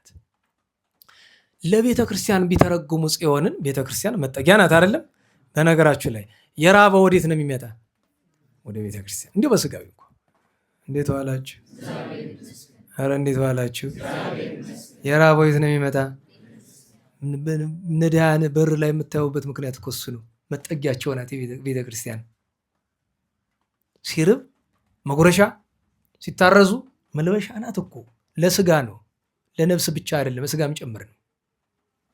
በነፍስሳ የሰው ልጅ ሲበድል የት ነው የሚመጣ? ንገሩኝ። ኧረ በሞቴ ስጋው ደግሞ የት ነው ያለ? ታቦቱ፣ ስርዓቱ፣ ካህናቱ እያችሁ መጸጊያ ናት። የመጠጊያነቱ መገለጫ በዓቶች አሁን ልንጠቅሳችሁ ነው ዛሬ። አፄ መናኔ መንግስት አፄ ተክለ ሃይማኖት ባታን ከሰሩ በኋላ ምን አሏት? ደብረ ምስካይ አሏት። ምን አላችሁ? ደብሯ ስትሰራ ስሟ ደብረ ምርጫ ልስጣችሁ። ስሟ ደብረ ኃይል ነው ወይስ ደብረ ጥበብ ነው ወይስ ደብረ ኃይሎ ጥበብ ነው? ትክክለኛ ስሟ ደብሯ ማን ነው? አንተ ባታ አይደል? እዛ ተቀምጠህ ምን ትሰራለህ? ሌላ ባታ አለ? ባቶች ያው ማታ ስብሐተ ፍቁር ስላላቸው ነው መሰል። አሁን ከሆነ አይመጡም። በሉ የትኛው ነው? አንዱን በልምን ዞሮ ዞሮ ትክክለኛ ስሟ ደብረ ጥበብ ነው። ደብረ ኃይል የሚለውን በኋላ ጨምረውት ነው። ስም ማብዛት ይወድ ይለኛ ሰው ኮተት ይወዳል ማለት። ቤተክርስቲያኗን ደብረ ኃይል ብሎ ስም በመጨመር እኮ አያከብሯትም። አንዱ አይበቃም? ሁሉ አንዳንድ አይደል ያለው? ምን ሁለተኛ ያስጨምራል? ደህና ዋላችሁ። ኃይልን ፈልጋችሁ ጥበቡን መተው ነው። ደብረ ኃይል ወደ ደብረ ጥበብ፣ ኧረ ቀላል ነው፣ ችግር የለውም። የእኛንም እስቲ ደብረ ሕይወት ወደ ደብረ መድኃኒት፣ ደብረ በረከት ማተም እንደዛ ብለን እናሰራ ማን ይከለክለናል? እዛ ሄደ የሆነች ነገር ጣል ማድረግ ነው። እዛ ቦታ ስም ለሚሰጡ ሰዎች ጣል ነው። እንኳን ለቤተክርስቲያን ለግለሰብ ይሰጥ የለ ለራስ ብትፈልግ ማን ይነሳል? ሄደ መጋቤ እንትን በሉኝ እነሱ አልሰጡ ካሉ ደግሞ እንደዚያ ቄስ እንደዚያ እንደ ወገራው ቄስ አልተማረምና ሲሄድ ጳጳሱ አንተ አልተማርክም እያሉ እየመለሱ በጣም በቃ እና መጫር ሰለቸው። ጫር እየተባላል በገጠር የሚሰደብ ዲያቆን አንተ እድሜ ልክን ስትጭር ታረጅ ይባላል። አሁን መጫር ቅድስና ነው እንጂ ምን ነውራል? ፍም አፈሙኑ እንደ ውርደት ይቆጥሩታል መሰለኝ አንዳንዶች። በጣም ዝን ብሎ በቃ መቀደስ ተው። ሽማግሎቹ የሰፈሩ መጡ። አንተ ምንድነው ማገልግል ተወክስ ራ ስላለም ዓለም ጫር እየተባልኩ እንግዲህ ቢሄድ ደግሞ ቅስና አልሰጡኝ አሉ። ከዛ ውድቀን ሽማግሌዎች ተሰብስበው ውጣማ እሷ ወደ ምረቱ አሉት። ወጣ። ሹመንሃልኛ ይቀበለው ያሳረገው በል። አንዳንዱ ደግሞ ዘራፍ አይደል የገጠር ባላገር ቀበለው ያሳረገው በል። እንዴት ዋላችሁ? ኧረ እንዴት ዋላችሁ? እና ሁሉ በባታ ተንኳቶ መጥቶ ነው። እና ችግር የለም ደግሞ አሁን ይህን ሰምተው ይኸው በቃ ዘላለም እሱ መቃወም ነው። ግን ደብረ ኃይል ይኑር ካቴድራል የሚለውን ተውልን፣ አስወጡት ወደዚያ። አለመታደል ነው። ጎበዝ ናቸው እኮ ጥሩ ስራ አጠንቃቂዎች ናቸው። ግን ደግሞ ምንድን ነው የሚባል ትልቅ ሰው ሲበላሽ ቅራሪ የለውም ይባላል አይደል? ይሄን ነው በጣም አበዛሁት። ያው መቼም እና ወደ ጉዳያችን እንመለስ። እንዴት ዋላችሁ? መናኔ መንግስት ተክለ ሃይማኖት ምን ብለው ስም አወጡላት? ባይሆን ያን ብትጠቀሙ ይሻላል። ምን አሏት? ደብረ ምስካይ። አየህ፣ ደብረ ጥበብ ነው መጀመሪያ ስሟ፣ ግን ተግባሯን ግን ምን አሏት? ደብረ ምስካይ፣ መጠጊያ። ማንም ሰው በድሮ ዘመን መከራ ቢደርስበት ወይም ደግሞ የሆነ ነገር ፈጥሮ ሰው ሊገለው ቢል ሩጦ የት ነው የሚሄድ? ወደ ዳኛ አይሄድም፣ ወደ መንግስትም አይሄድም። የት ነው የሚሄድ? ቤተክርስቲያን ሄዶ ምን ይመታል? ደወል። ማንም አይነካውም ከቶ። አየህ፣ ቤተክርስቲያን አምባ መጸጊያ ናት። ሶስተኛ ጽዮን የተባለች ዋናዋ ጽዮን እመቤታችን ናት። ጸወነ ስጋ ወነፍስ፣ የስጋም መጠጊያ። እስቲ አሁን የቆሎ ተማሪ ትተክሳላችሁ? እንዲ እናንተ ተደግሶላችሁ ነው የምትበሉ አይደል? እነዚያ የቄሱ ጎላ ልጆች እድሜ ጤና ይስጣቸውና ድግስ ነው የምትበሉ ለካ መትለምኑ ተከሳ በእንተ ስማ ለማርያም ብሎ አየህ፣ ሆድ ለመሙላት እንኳ ለስጋ ሆድ እንኳ ስለመቤታችን ተብሎ አይደለም ይባል።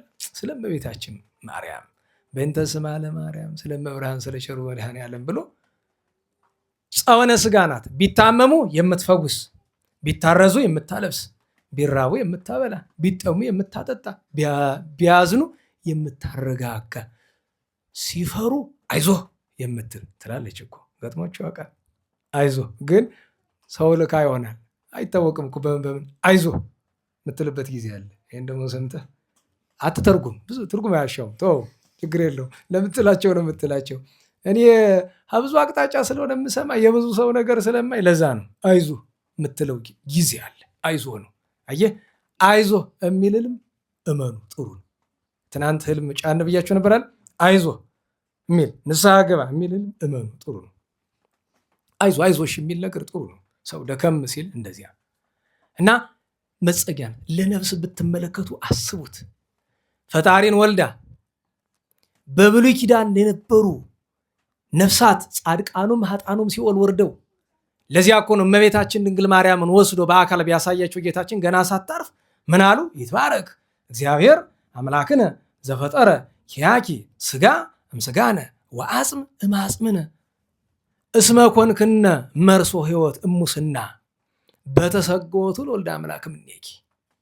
አምላክ አንቺ ሰው በመሆኑ ምክንያት ከጥፋት ከክፋት ጸጥታ ወደብ ድህነት ሆነሽናልና ከኛ ስጋ ያንቺን ስጋ ከኛ አጥንት ያንቺን አጥንት ማለትም ከኛ ባህሪ አንቺን የፈጠረ እግዚአብሔር አምላካችን ይክበር ይመስገን አሉ ጻድቃንና አብርሃም፣ ይስሐቅ፣ ያዕቆብ፣ እነ ዳዊት እነ ሰሎሞን። ለዚያ እኮ ነው እመቤታችን ሲያገኙ እነ ዳዊት እነ ሰሎሞን ለምን ይመስላቸዋል እንደ አንበሳ የሚዘሉ? በጥንት ምስጋናቸው ወተቀወም ንግሥት እያለ ያኛው ይርግቤ እያለ መጸጊያቸው ናት። እንኳን ለኃጣን ልብ በሉ። በነገራችሁ ላይ መጠጊያነቱ ለኃጣን ብቻ አይደለም ለጻድቃንም ጭምር። ጻድቃን ያለ እመቤታችን አማላጅነት መጽደቅ አይቻላቸውም። የእግዚአብሔር ቸርነት ነቁ በእመቤታችን አማላጅነት ነው። እና እመቤታችን ምን አላት? ጽዮን አምባ መጸጊያ ብሎ አላት። ታዲያ ምንድን ነው? ሕግ ከጽዮን የእግዚአብሔር ቃል ከኢየሩሳሌም ይወጣልና ብሎ እንግዲህ ሕግ እግዚአብሔር የተገኘ ብሉይም የተገኘ የት ነው? ኢየሩሳሌም አይደለም እንዴ? ኧረ በሞቴ ምን ናችሁ በተቀለሰለሱ? ሕግ ከየት ነው የተገኘ? ከኢየሩሳሌም አይደለም? የእግዚአብሔር ቃል የት ነው የተገኘ? ብሉይ አዲስ የት ነው የተገኘ? ከኢየሩሳሌም። ታዲያ እሱን በኢየሩሳሌም አንጻር ወደ ቤተክርስቲያን ታመጣውና ብሉይ የሚነገር በቤተክርስቲያን አየው። ጽዮን ቤተክርስቲያን አይደል ያለ? ሐዲስ የሚነገር የት ነው? ቤተክርስቲያን ውስጥ። ቤተክርስቲያን የምን ገንዘብ ናት? የብሉይ የሐዲስ። አየህ፣ ሕግ ይወጽም ጽዮን ወቃለ እግዚአብሔር ኢየሩሳሌም።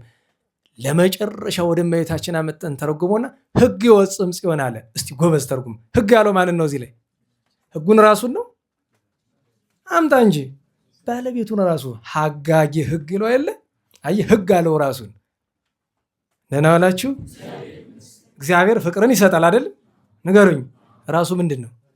ፍቅር ነው። እግዚአብሔር ሰላምን ይሰጣል፣ እርሱ ምንድን ነው? ሰላም። ስለዚህ ጌታችን ኢየሱስ ክርስቶስን ኢሳይያስ ምን አለው? ሕግ አለው። ሰራኤ ሕግ ስለሆነ ሐጋጌ ሕግ ስለሆነ ሕግ ይወጽም ጽዮን ማለት ከጽዮን እመቤታችን ሐጋጌ ሕግ ኢየሱስ ክርስቶስ መድኃኔ ዓለም ይወለዳል አለ። ወቃለ እግዚአብሔርም ኢየሩሳሌም። አሁን አፍጦ አመጣው። ደረቅ ሐዲስ ትለዋል። አየው፣ ሕግ ብሎ አላዟዟሮም። ቃለ እግዚአብሔር ሲል ምን ተረጉማለ? ለጊዜው ቃሉ ሕጉ ስርዓቱ አይደለም። ለፍጻሜው ግን ቃለ እግዚአብሔር ማን ነው? አካላዊ ቃል መድኃኒታችን ኢየሱስ ክርስቶስ። እንዲህ ብሎ ኢሳይያስ ከእመቤታችን ተወልዶ ወንጌልን ሰርቶ እንደሚያድነን ተናገረም። ከዚያ በኋላ አስከትሎ ብዙዎች አሕዛብ መጥተው ኑ ወደ እግዚአብሔር ተራራ ወደ ያዕቆብ አምላክ ቤት እንውጣ ይላሉ። አንድም ወደ ቤተ ክርስቲያን ኑ ወደ እመቤታችን እንሂድ ይባላሉ። አሁን ሱባኤ ዘመን አይደለም? ፍልሰታ ኑ እስቲ እዚህ ገዳም እንሂድ ሱባኤ እንያዝ ይባላል። ጉዞ እኮ ወደ ገዳሙ አይደለም። ወደ ማን ይመስላል? ወደ እመቤታችን ነው እኮ። እሷ እንደማጌት እኮ ነው። በየገዳሙ በየዋሻው በየፍርኩታው ሱባኤ ይያዛል። የሚገርማችሁ ነገር ሰው ወደ ገዳም እንደሚሄደው አሁን ከሆነ እንደ ድሮ እንደ ጥንቱ ዘመን አንዳንድ ሰዎች ከውጭ ሀገርም ከመሀል ሀገር በተለያየ ስፍራ ጎንደር ይመጣሉ ሱባኤ ለመያዝ።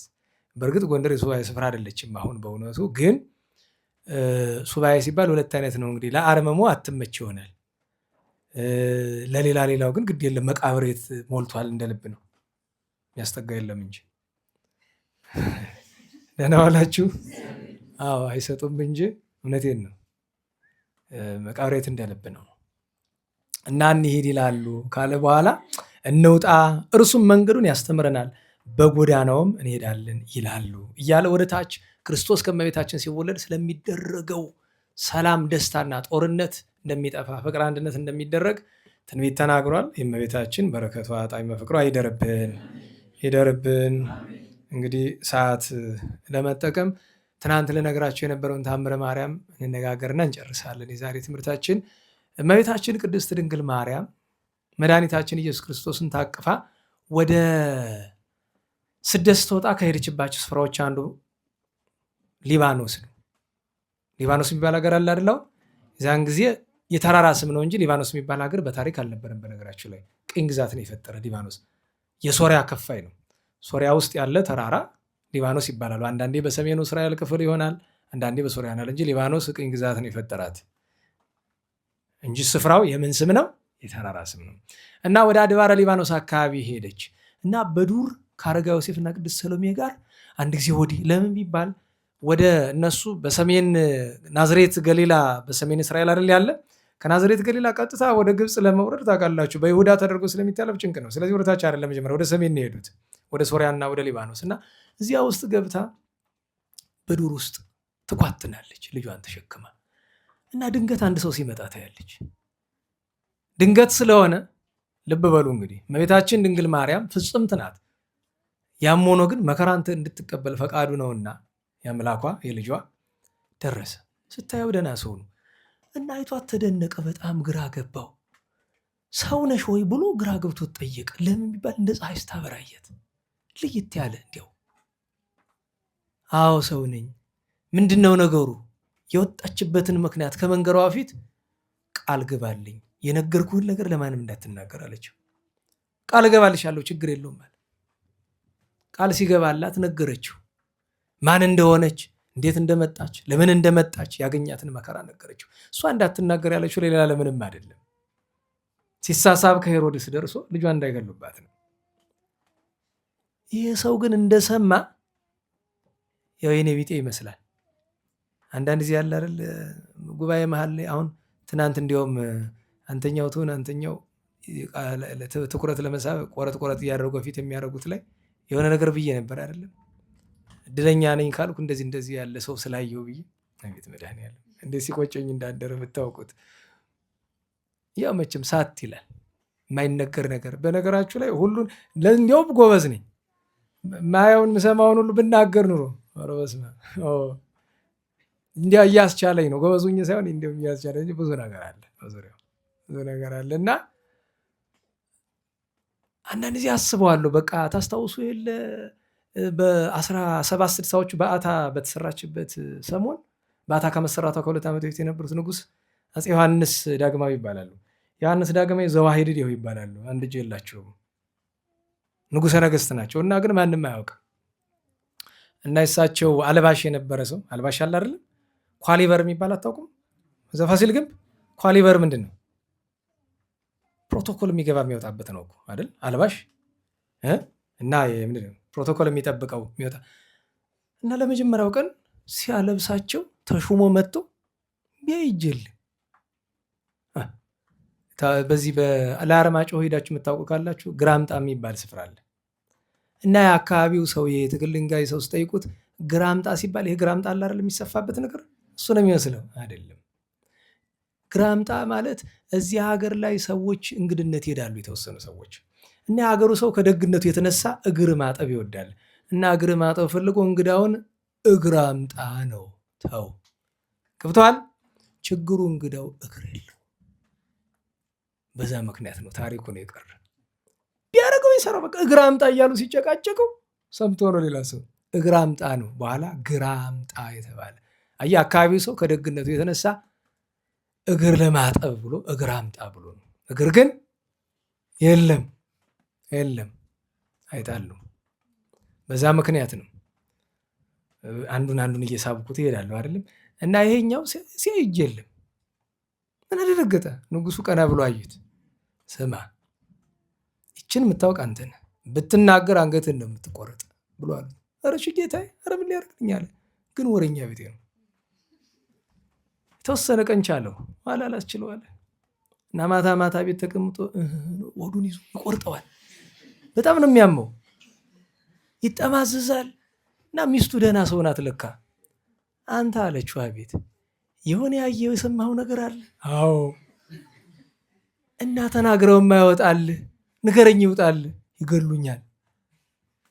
እንኪያማ ከምትሞት ሂድና ሰው የሌለበት ደረቅ በረሃ ሂደህ ተወጣው አለችው። ሄዶ እዛ ቆሞ ንጉሱ ቀኝ እጅ ያላቸው ሲጮህ ውሎ መጥቶ ማታ መጥቶ ተባረኪ አረፍኩኝ እኮ። እና እስከዚህ ድረስ ያደርሳል። እኔ እውነቴን ነው። አንዳንድ ጊዜ እንዲያውም እንዴት ዋላችሁ የሆነ ሰው አንድ ሰው የሆነ ነገር ተደረገለት እና መጥቶ ነገረኝ። እና እሱ በምናን የሚኖር ሰው ነው። መቼም አሁን እኮ እንደማልችልም በሰው እያሳየኋችሁ ነው። እና ከዛ ለእሱ ያልኩትን ነው። ከዛ በኋላ ይሄንን ነገር ለእኔ ነገርከኝ ይገባኛል፣ ታዘህ ነው ነገሩ። ግን አቤት በአንተ ቦታ በሆን ኑሮ ካሜራዬን ደቅኜ እያንዳንድሽ ቀላል ሰው እንዳልመስልሽ እንዲህ እኮ የተደረገልኝ ሰው። እውነቴን ነው። ታምር ይቀረጽ የለ ሰዎቹ አጥማቂዎቹ ካሜራ ደቅ ነው አይደል የሚያስለፈልፉ። እነዛ እኮ ነው። እኛም ያው ነው እኮ ለነገሩ። ይሄም ካሜራ ደቅ ነው እያስተማርን ያው ነው። እንዴት ዋላችሁ? እና ሄዶ እንዲያው አባ ምን ይላል መሰለች ታምረ ማርያም ላይ ነፍሰ ጡር ምጥ የደረሰባት ሴት ለመውለድ እንድትቸኩል አስቸኮል ይላል። ደግነቱ እየሮጠ ሄዶ መጀመሪያ የነገረው ሰው ክፉ ሰው አለመሆኑ በጀ። ለማን የነገረው? ለደማትያኖስ። ደማትያኖስ ማለት በእመቤታችን ስደት ካሉ 2 ቅዱሳን መሳፍንት የጊጋር ጓደኛ ማለት ነው። በስልጣን ከጊጋር በላይ ነው። ጊጋር ከሄሮድስ ጋር ተዋግቶ ሄሮድስ አሸንፎ ቆራርጦ ነው የገደለው አይደለም። ደማትያኖስ ግን ገጥሞት ሄሮድስን ያሸንፈው ደማትያኖስ ነው። ገጥሞት አሸንፎት ሊገለው ሰይፍ ሲመዝ እመቤታችን ላከች፣ ተው አትግደለው፣ ምክንያቱም እሱን ማጥፋት የልጄ እንጂ አንተ ስራ አይደለም፣ የልጄ ፈቃድ ስላልሆነ እንዳትገለው ዝም ብላ አሰናብተው አለችው። ሳይገለው ስዶታል እንጂ እመቤታችን ስደት እዛ ላይ ያበቃ ነበር እኮ። ኢትዮጵያም ግብፅም ሳትመጣ ፈቃዱ አይደለምና እንዳትገለው ያለችው እሷ። ሄዶ ነገረው፣ አላምንህም አለው ደማትያኖስ። እና አላሳይ ብሎ ይዞት መጣ። ይዞት መጥቶ ሲያት እመቤታችን ድፍት አለ ደማትያኖስ። በጣም ተገረመ። የነገርከኝማ ቀላል ነው ካየሁት ጋር አይነጻጸርም አለ። እሱ እንደዛ እያለት እመቤታችን ያንን ዝም ብላ ትክ ብላ ታየዋለች። ይህንን ወሬ የነገሩን ማለት ነው። በአይነ ሐዘን ተመለከተችውና ትንሽ ቆይቶ እሷን ሲያወራ ቆይቶ ደማትያኖስ ዞር ቢል ያ ባለሟሉ የለም። ሄዶ የነገረው ማለት ነው ከኋላው ያለው ውሻ ነው። ግን ውሻነቱ ከአንገቱ በላይ ነው። ሲያየው አካሉን እሱ ነው። ሄዶ እመቤታችን እግር ወደቀ ደማትያኖስ። ኧረ እመቤቴ ኧረ እባክሽ ይቅር በይው አጥፍቷል፣ ለእኔ ግን በጎ አድርጎልኛል ከአንቺ ጋር ስላገናኘ ንግሥት ሆይ እባክሽ ብሎ ከእግሯ ወድቆ ለምኖ እመቤታችን ጸሎት አድርጋ እንደገና ወደ ሰውነት መልኩ ተመልሷል። ከዚያ ከደማትያኖስ ዘንድ የተወሰነ ቆይታ እንደገና ስደት ተመልሳ ወጥታለች። የተአምሯ በረከት በሁላችን ላይ ይደርብን፣ የቅዱሳን በረከት ይደርብን። የመልካ ውዳሴን ነገር አጭር እያደረግን ያው ዜማ አናስገባም ሰዓት ስለሚሄድብን እንይ። እንግዲህ ዘውቱ አብንን ነበረ ትናንት ያየን ለመጨረሻው ጊዜ 3 ፍሬ ያክል ወይ 3 አንቀጽ ያክል እንመልከት። ኮንኪ አይደል ቀጥሎ ኮንኪ አንቲ አጽቀ ሕይወት እግዝእትነ። እንግዲህ ታውቃላችሁ አይደለም ስለ አጽቀ በለስ ስለ አጽቀ ወይን በቤተ ክርስቲያን ሀተታ ትርጓሜ አለ። እመቤታችን በዚያ ይመስላታል። ኮንኪ አንቲ አጽቀ ሕይወት እግዝእትነ አጽቀ አቤሜሌክ 66 ዘመን ሙሉ ሳትጠወልግ የተገኘቻችን በ66ኛው ትውልድ ላይ ሳትለወጭ የተገኘሽ ነሽና አጽቀ አቤሜሌክ አንቺ ነሽ። በአጽቀ አቤሜሌክ ፋንታ ግን የሕይወት አጽቅ አንቺ ነሽ አለና እርትዕት ሃይማኖቶሙ ለቅዱሳን አበዊነ የአባቶቻችን የቀናች ሃይማኖታቸው አንቺ ነሽ። ማርያም ድንግል ዘትታጸፊ ብርሃነ ድንግል ሆይ ብርሃንን የምተጎናጸፍሽ አንቺ ነሽ። ጥሬ ዘር ነው ምስጢሩ፣ ግን ብርሃን ተጎናጸፍሽ ማለት አምላከ ብርሃንን የወለድሽ አንቺ ነሽ። ነሲአ ነፍስነ አርጋኖነ ነፍሳችን አርጋኖን ምንድን ነው? እንዴት ባላችሁ? አርጋኖን ምንድን ነው? ምስጋና እሱማ በምስጢሩ ነው። አርጋኖን የሚባል ጥንት እንደ በገና ያለ አውታር ያለው ማመስገኛ ነበር ይባላል። በአንዳንድ መጻሕፍት ግን አርጋኖን ራሱ በገና ነው። እንዚራ ይላል አይደል? እንዚራ አርጋኖን በገናው እንዚራ አውታሩ ብሎ የተረጎሙ አባቶች ነሲአ ነፍስን አርጋኖነ ኩሎ ዘመነ ዘወትር ሁልጊዜ ነፍሳችን እንዚራን አርጋኖንን ማለትም የምስጋና ንዋይን ማመስገኛ ዕቃን ይዛ ለልደት ኪታበቡ ቁርባን ለአንቺ ልደት የምስጋና ቁርባን ታስገባለች። ቁርባን ያለው ይሄ ምስጋና ተብሎ ነው የሚተረጎም። አንድም ቁርባን ስጦታ አይደለ? የእህል ስጦታ ቁርባን ይባላል። አንቲሙ ለአብይ ብርሃን የታላቁ የገናናው ብርሃን አንድም የባህሪ ብርሃን የሆነ የክርስቶስ እናቱ አንቺ ነሽ። ዘውቱ ቃል እርሱም አካላዊ ቃል ነው። ዘይት ራእይ ለአይን ረቂቅ አምላክ ነውና ለአይነ ስጋ የማይታይ ነው። ማርያም ድንግል ተስፋው ለቅቡፃን እመቤቴ ማርያም ተስፋ ለቆረጡ ተስፋ አንቺ ነሽ። ባርክኒ እግዝእትየ ከመ ለባሃዊ ምእመን ለባሃዊ ምእመን ማን?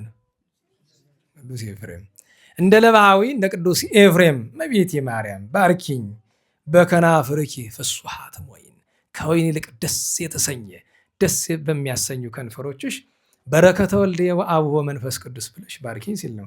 አይልሳን ዘይክል ነቢበ ውዳሴኪ ኩሎ ውስተ መጽሐፍ ተዘግበ በየመጻሕፍቱ ሁሉ ስለ አንቺ የተነገረውን የተከማቸውን የተጻፈውን የተነገረውን ሁሉ እንዴት ያለ አንደበት ተናግሮ መጨረስ ይችላል?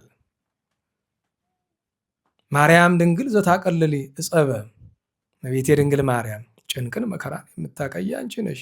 በየዋሃትኪ ተመሰልኪ ርግበ የዋህ ስለሆንሽ በርግብ ተመሰልሽ፣ ርግብ ተባልሽ። ወበንጽሕናኪ ድንግል ጠባበ ድንግል ስለሆንሽም ጠባብ ድንግል ተብለሽ ተሰየምሽ። ጠባብ ምን ማለት ነው? የአማርኛ ጠባብ ስድብ ነው አይደል? የግዕዝ ጠባብ ግን ለሴት አንቀጽ ዞሮ ምስጋና ነው። አስተዋይ ጥበበኛ ማለት ነው። አስተዋይ ድንግል ተባልሽ ለማለት ነው። ጠባብ ለሴት ነው። ገብቶቻል? እንዴት ባላችሁ? አንዳንዱ ቦታ ላይ በግዕዝ ምስጋና የሆነው አያችሁ፣ በአማርኛ ስድብ ይሆናል። ይህ ግን ምስጋና ነው። መጨረሻ ተፈሲ ማርያም እሙ ዓመት እናትም አገልጋይ የሚሆንሽ እመቤቴ ማርያም ተፈሲ ደስ ይበልሽ፣ ደስታ ይገባሻል። እስመ ለዘውስተ ጽንኪ ይሴብሕዎ መላእክት አንቺ በቅፍሽ የያዝሽውን ሕፃን መላእክት ያመሰግኑታል። ማርያም ክብርት ማርያም ልዕልት ድንግል ማርያም አንቺ ክብርት ነሽ፣ አንቺ ልዕልት ነሽ። በየማነ ንጉሥ ዘትነብሪ ንግሥት ዳዊት እንደተናገረ በንጉሱ ቀኝ የምትቀመጭ ንግሥቲቱ ሆይ በእንቲአኪ ዘመረ ዳዊት። እንዲህ እያለ ዳዊት ስለ አንቺ ወትቀውም ንግሥት እያለ ዘመረ ይላልና የድርሰቱ የደራሲው የእመቤታችን በረከት ይደርብን። ስማነውን በዝነ ልቦናችን ይሳልን ያሳድርልን። ስብሐት ለእግዚአብሔር ልዑል ወለወላዲቱ ድንግል ወለመስቀሉ ክቡር ጸሳይል አሜን።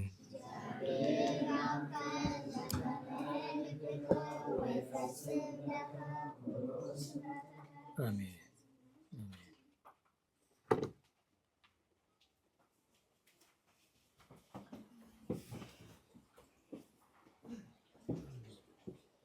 በመምህራችን ላይ አድሮ ያስተማረን የአባቶቻችን አምላክ ልዑል እግዚአብሔር ስሙ የተመሰገነ ይሁን።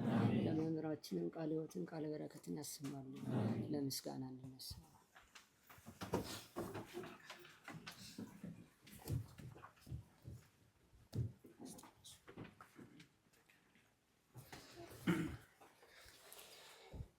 ስብሐት ለአብ ስብሐት ለወልድ ስብሐት ለመንፈስ ቅዱስ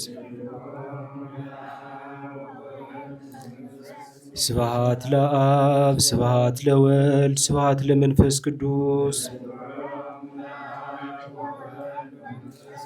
ስብሐት ለአብ ስብሐት ለወልድ ስብሐት ለመንፈስ ቅዱስ ስብሐት ለእግዝእትነ ማርያም ድንግል ወላዲተ አምላክ ስብሐት ለመስቀለ እግዚእነ ኢየሱስ ክርስቶስ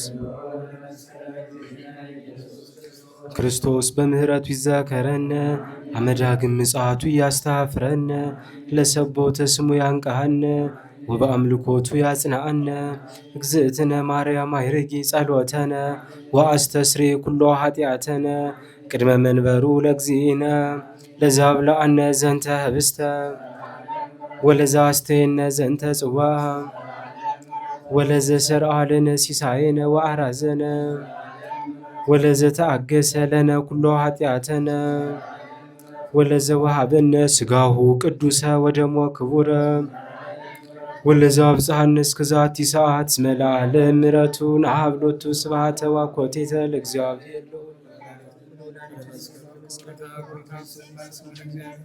ወትረ በኩሉ ጊዜ ወበኩሉ ሰዓት ስብሐት ለአብ ወወልድ ወመንፈስ ቅዱስ ይእዜኒ ወዘልፈኒ ወለዓለመ ዓለም አሜን። አብሎግሶን አብሎግሶን አብሎግሶን በእንተ አብ ወወልድ ወመንፈስ ቅዱስ አቀበት ለወጡ ቁልቁለት ለወረዱ ርጥብ ለተሰባቸው ደረቅ ለነደደባቸው ለረዱ ለተራዱ ለዘከሩ ላዘከሩ ስመ እግዚአብሔር ስመ ማርያም ድንግል ስመ ቅዱሳን ለጠሩ እግዚአብሔር ስመ ቅዱሳን ይሰብልን። ጸሎተ እግዝእትነ ማርያም ንበል ሰላም ለኪ ዘንሰግድ ንብለኪ ማርያም ምንን አስተበኳኪ ማርያናዊት ማይጸነብኪ በእንታና ምኪ ኢያቄም አቡኪ ማህበረኔዮም ድንግል ባርኪ ጸሎተ እግዝእትነ ማርያም ድንግል ወላዲተ አምላክ ታቤኑ ሲል እግዚአብሔር ወተታሰይ መንፈሴ በአምላኪ ወመድኃኔ ስመሬ ማማላ አመቱን አው ሚዜስ ያስተበጹን ይኩሉ ትውልድ እስመ ገብረ ሊተ ኃይለ አብያቶ ቅዱስ ስሙን ወሳይሎኒ ለትውልደ ትውልድ ለለ ይፈርህዎ ገብረ ኃይለ በመዝራይቱ ወዘረውም ልለ አቢቡ ሊና ልቦሙ ነሰቶ መላየላን መናብርቲሆሙ አይቤሆሙ ለቶታኑ አስገሞም በረከቱ ለሩባን ወፈናው ሙራቆሙ ለቡላኑ ተወክፎ ለስራ ሊቆሪ ወተዘከረ ሳይሩ ዜቤሎሙ ለአበዊነ ለአብርሃሙ ለዘሩ እስከ ለዓለም ባረክነ ቀድስና ንጽህና እግዝእትነ ፍትነ ማይሰሪ ለሰይጣን እሙ ለመድህን ወለተ ብርሃን ኦ መዝገበ በረከት መዝገበ ቅዱሳት መዝገበ ንጽ መዝገበ ራእይ መዝገበ ይዋት ባረክነ በእድየኪ በከመ ባረኪ ወለኤፍሬም ፍቁርኪ በበረከተ ወልድኪ ወአብሁ መንፈስ ቅዱስ ስብሐት ለአብ ወወልድ ወመንፈስ ቅዱስ ለዓለም ወለዓለመ ዓለም። አፉየ አስተንፈሰ ወልሳኔ አልወሰሰ ለክብረ ፍልሰትኪ ድንግል ሶባ ገርብ ተወዳሰ ማርያም ዘኮንኪ ቅድስተ ቅዱሳን መቅደሰ በቅድሜኪ እግዝእትየ መረከብኩ ሞገሰ በየማነኪ ባረክኒ ስልሰ አድነ ወባርከነ ርዝቀከ ሀበነ ኃይለ ወመዊያ ላግብርትከ ለእለ ነስየው ስመከ እቀበነ ውሉደ ሕዝብከ ወእጽረነ በኃይለ መላእክትከ ወጥረ በኩሉ ጊዜ ወበኩሉ ሰዓት በኃይለ መስቀልከ ርድአነ በመስቀልከ ቤዛነ በእንተ አብርሃም በኮረከ ወበእንተ ይስሐቅ ቁልከ ወበእንተ እስራኤል ቅዱስከ ተዘከር እግዚኦ ኪዳነከ ፍጡነ ባን ሳህለከ መሃኪያነ ዝብጥርከ ስራይ ኃጢአተ ሕዝብከ ወመሃር ተግባርከ እግዚኦ ታጥብአነ ሐሰለከ በእንተ ማርያም ወላዲትከ ወበእንተ ዮሐንስ መጥምቅከ ወበእንተ ኩሎሙ ቅዱሳኒከ ረድአነ ወጥረ በኃይለ መስቀልከ ኢታስተብረነ እግዚኦ በቅድሜከ እግዝእትነ ነጽሪ አብየነ ጸልይ ለነ ለደቂቅኪ ወአድኅንነ እምኩሉ ምንዳቤ ወሐዘን መዓልተ ምስሌነ ወሌሊተ ማእከልነ አንተ እግዚኦ ኢትርሐቅ እምኔነ ሃሉ ምስሌነ ረዳኤ ኩነነ ኢትግደፈነ ወኢትመንነነ አምላከ ሰላም ተራዳአነ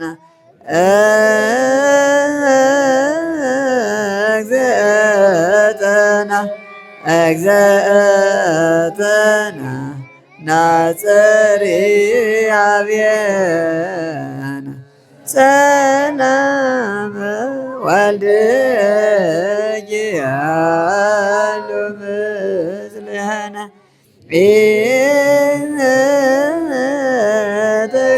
ኢትግድፈና ኢትግድፈና ወኢትመንነነ አምላከ ሰላም ተራድአነ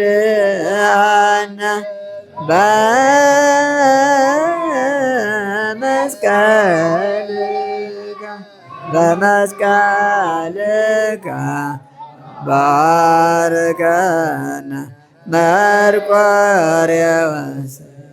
አበኩልና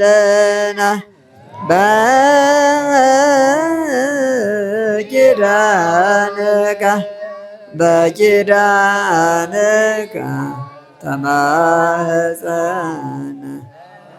አብየ እግዚእ አበኩልና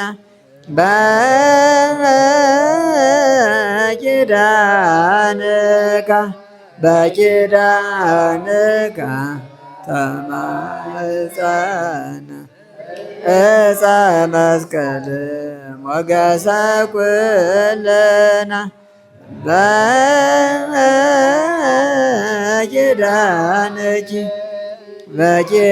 በኪዳንኪ ተማፀነ ወላዲተ አምላክ እመኩን። ቸሮ መድኃኔዓለም ፈጣሪያችን በሰላም አስጀምሮ በሰላም ያስፈጸመን ቅዱስ ስሙ የተመሰገነ ይሁን። ሀገራችን ቤተክርስቲያንን ከመከራው ይጠብቅልን። ሱባኤውን በቸር ያስፈጽመን። ከብርሃነ ትንሣኤዋ በቸር ያድርሰን። የእመቤታችን ወላዲተ አምላክ ጣዕመ ፍቅሯ የቅዱሳንን በረከት ያሳድርብን። የሞቱ ወገኖቻችን ነፍሳቸውን ያጸድቅልን። የመምህራችን የገብረ ኪዳን የወንድማችን የፍቅረ ሥላሴ ሌሎችን ነፍስ በአብርሃም በይስሐቅ በያዕቆብ አጠገብ ያኖርልን። አትርሱን አስቡ ያሉንን ሁሉ በቸርነቱ ያስብልን። ዝናሙን የምሕረት ጠሉን የበረከት ያደርግልን። ተረፈ ጾሙን ተረፈ ክረምቱን ተረፈ ዘመኑን ይባርክልን። ሰላም በዋለን ቸርነቱ ሰላም ያሳድረን። አቡነ ዘበሰማያት እንበል። ይትቀደስ ስምከ ትምጻእ መንግሥትከ ወይኩን ፈቃድከ በከመ በሰማይ ከማሁ በምድር ሲሳየነ ዘለለ ዕለትነ ሀበነ ዮም ህድግ ለነ አበሳነ ወጌጋየነ ከመ ንሕነኒ ንህድግ ለዘአበሰ ለነ ኢታብአነ እግዚኦ ውስተ መንሱት አላ አድኅነነ እምኩሉ እኩይ እስመ ዚአከ ይእቲ መንግሥት ኃይል ወስብሐት ለዓለመ ዓለም። በሰላመ ቅዱስ ገብርኤል መልአክ ወእግዝእትየ ማርያም ሰላም ለኪ ድንግል በኅሊናኪ ወድንግል በሥጋኪ እመ እግዚአብሔር ጸባኦት ሰላም ለኪ ቡርክት አንቲ እምአንስት ወቡሩክ ፍሬ ከርሥኪ ተፈሥሒ ፍሥሕት ኦ ምልዕተ ጸጋ እግዚአብሔር ምስሌኪ ሳሊ ወጸልይ ለነ ምሕረተ በፍቅር ወልድኪ ኢየሱስ ክርስቶስ ከመ ይስረይ ለነ ኃጣውኢነ ከመ ይጸልይ። ስብሐት ለአብ ስብሐት ለወልድ ስብሐት ለመንፈስ ቅዱስ ይእዜኒ ወዘልፈኒ ወለዓለመ ዓለም አሜን።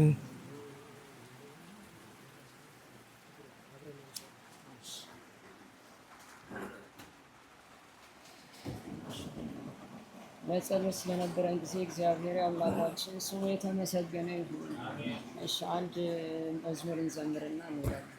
ኦ ማርያም በእንተ ዝን አፈቅረኪ የሚለውን ዝማሬ በጋራ እንዘምራለን። ኦ ማርያም በእንተ ዝን አፈቅረኪ ወነአብየኪ ኦ ማርያም በእንተ ዝን አፈቅረኪ ወነአብየኪ እስመ ወለድኪ ለነ ለአጽድቅ ዘበአማን ወስትየ ሕይወት ዘበአማን እስመ ወለድኪ ለነ መብልዐ ጽድቅ ዘበአማን ወስትየ ሕይወት ዘበአማን። ስለ ዝማሬው የዝማሬው ባለቤት እግዚአብሔር አምላካችን ስሙ የተመሰገነ ይሁን። እንቅፋት ሳይመታችሁ ሰው ሳይወጋችሁ በሰላም ወደ ቤት ያግባችሁ። ወስብሐት ለእግዚአብሔር ወለወላዲቱ ድንግል ወለመስቀሉ ክቡር ዕፀ ሣህል። ይቆየን።